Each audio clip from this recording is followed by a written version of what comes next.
జిల్లాలో political heat peaks కు చేరింది. బీఆర్ఎస్ నేతలు కాంగ్రెస్ మంత్రుల మధ్య డైలాగులు పేలుతున్నాయి. నీళ్లు ఇవ్వకుంటే 50,000 మందితో తొక్కుకుంటూ వెళ్లి మేడిగడ్డ నుంచి నీటిని తెస్తామని అన్నారు కేసీఆర్.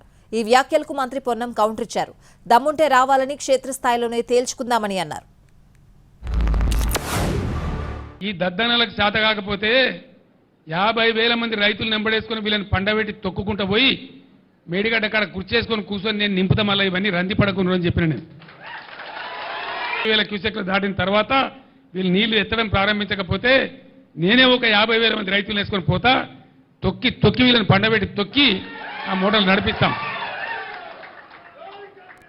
మేము ఊరికే గైడే చేతులు ముడుచుకొని లేం ఉండం కూడా ఫీల్డ్ మీద ఉంటాం. రండి 50,000 మందితో మమ్మల్ని దొక్కుతావా మేము మిమ్మల్ని దొక్కుతామా చూసుకుందాం రమ్మని అంటామన్నా. మళ్ళీ ఈ ఎన్నికలైన తర్వాత చర్చ పెడదామంటే అది శాతగాక 4 నెలల తర్వాత బయటకు వచ్చి ఏదో గొప్ప పని చేస్తున్నట్టుగా కాళేశ్వరం గింత అయింది ఇక రణరంగ రచ్చ ఏం రచ్చ ఏం చేస్తావు రచ్చ ఏం రచ్చ చేస్తావు రమ్మని అడుగుతారు సవాల్ చేస్తారు.